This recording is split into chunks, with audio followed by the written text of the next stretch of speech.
অতীতের এক মর্মান্তিক ঘটনা। প্রায় ৭০০ বছর আগে সিলেট জৈন্তা বাজারে রাজা গৌরগোবিন্দ নামে এক রাজা তার রাজ্য শাসন করত। সে ছিল হিন্দু। তার রাজ্যে মুসলমানদের সংখ্যা নাই করার জন্য সে মুসলমানদেরকে ধরে এনে তার শাসন কার্যকলার স্থানে এনে জবাই করে সেখানকার এক কুয়াতে সেই লাশগুলো ফেলে দিত। তো চলেন অতীতের এই মর্মান্তিক ঘটনা, স্থান এবং সেই ঘটনাগুলো শুনে আসি।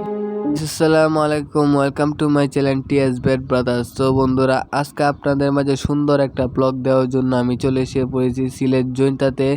আর আমি মূলত যে জায়গাতে আছি সেই জায়গাটা হলো রাজা গৌরগোবিন্দ যেখানে শাসন করত, সেই জায়গাতে আছি।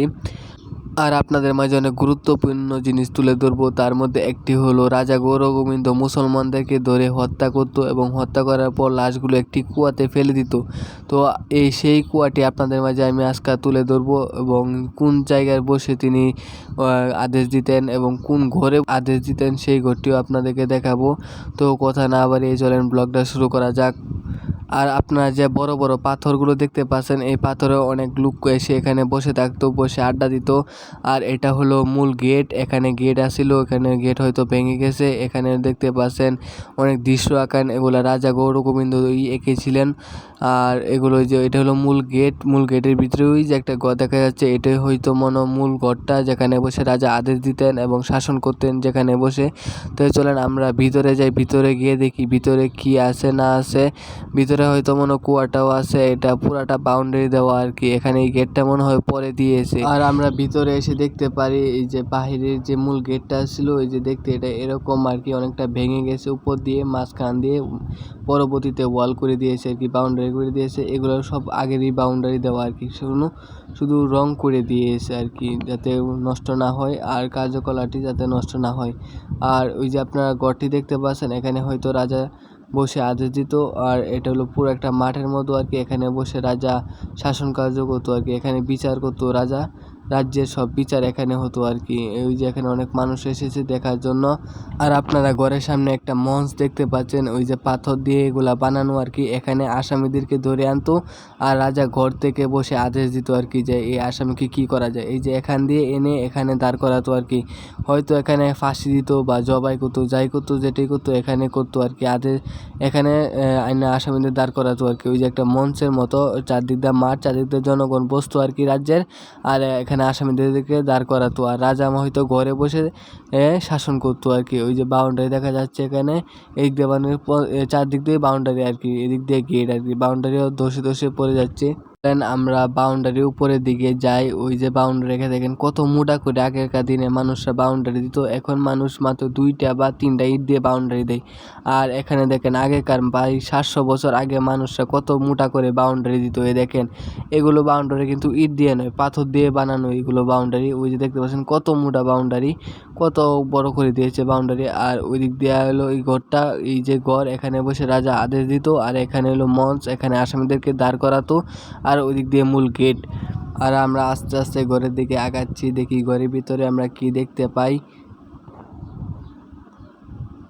আর আমরা দেখতে পাই এখানে একটি কুয়া, এই কুয়ার অনেক বড় কাহিনী আছে। এখানে রাজা গৌরগোবিন্দ মুসলমানদেরকে ধরে এনে জবাই করে তারপর লাশগুলো এই কুয়াতে ফেলে দিত রাজা গৌরগোবিন্দ। তার কারণ হলো রাজা গৌরগোবিন্দ চেয়েছিল তার রাজ্যে কোনো মুসলমান যাতে না থাকে, এই কারণে মুসলমানদেরকে ধরে এনে এই মঞ্চের উপরে দাঁড় করে জবাই করতো, তারপর এই কুয়ার ভিতর ফেলে দিত। আর এই কুয়াটি প্রায় দীর্ঘ ৭০০ বছর ধরে এখানে অবস্থিত, যার কারণে এখানে মানুষরা ময়লা ফেলে অনেক কুয়াটি ভরে দিয়েছে। তো আমরা ঘরের ভিতর আগাই, ঘরের ভিতর যাই, গিয়ে দেখি ঘরের ভিতরে কি আছে, ঘরের ভিতরে কি অবস্থা। ঘরের এই সিঁড়িগুলো পাথর দিয়ে বানানো, দেখতে পাচ্ছেন অনেক বড় পাথর দিয়ে বানানো।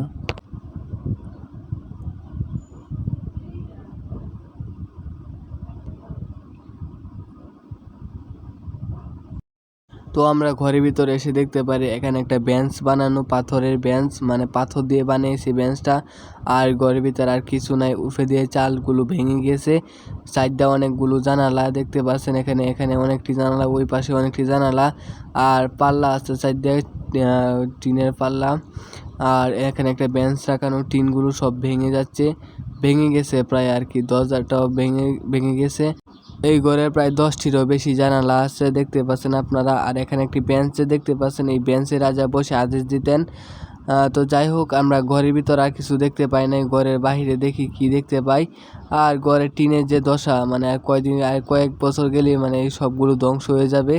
তো আপনারা দেখতেই পাচ্ছেন ঘরের কি অবস্থা। তো আমরা ঘর থেকে বের হয়ে আমরা দেখতে পাই ঘরের পিছনে একটা উঁচু জায়গা, এটার মধ্যে মনে হয় ঘর আছিল। তো এই ঘরটা হয়তো সম্ভবত মাটির নিচে ডুবে গেছে। তো ডুবে গেছে, এটা হয়তো মাটি খুঁদলে আমরা দেখতে পাবো যেটা তলে কি আছে বা না আছে। তো ওই যে দিক দিয়ে বাউন্ডারি, ওই দিক দিয়ে বাউন্ডারি, চারদিক দিয়ে বাউন্ডারি আর কি। রাজা গৌর গোবিন্দ বাউন্ডারিগুলো দিয়েছিল, বাউন্ডারিগুলো প্রায় ধ্বংসের পথে আর কি, ঘরটাও প্রায় ধ্বংসের পথে।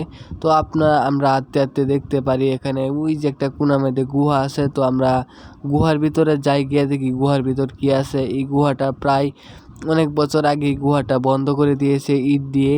আর গুহার ভিতর কি আছে এটা আমরাও জানি না।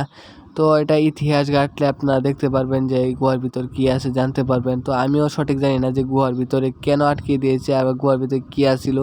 তো আমি যাই গুহার ভিতরে গিয়ে দেখতে পাই আর কি গুহা ইট দিয়ে বন্ধ। ওই যে দেখতে পাচ্ছেন গুহা প্রায় ফাটল ধরে দিয়েছে, এখানে ফাটল ধরেছে, আর এদিক দিয়ে ইট দিয়ে বন্ধ করে দিয়েছে গুহাটা। তো সিলেটে এসে আমি অনেক কিছু দেখতে পেলাম, আগের জিনিস, আগের প্রায় 700 বছর আগের এসব ঘর বাড়ি। এই যে দেখতে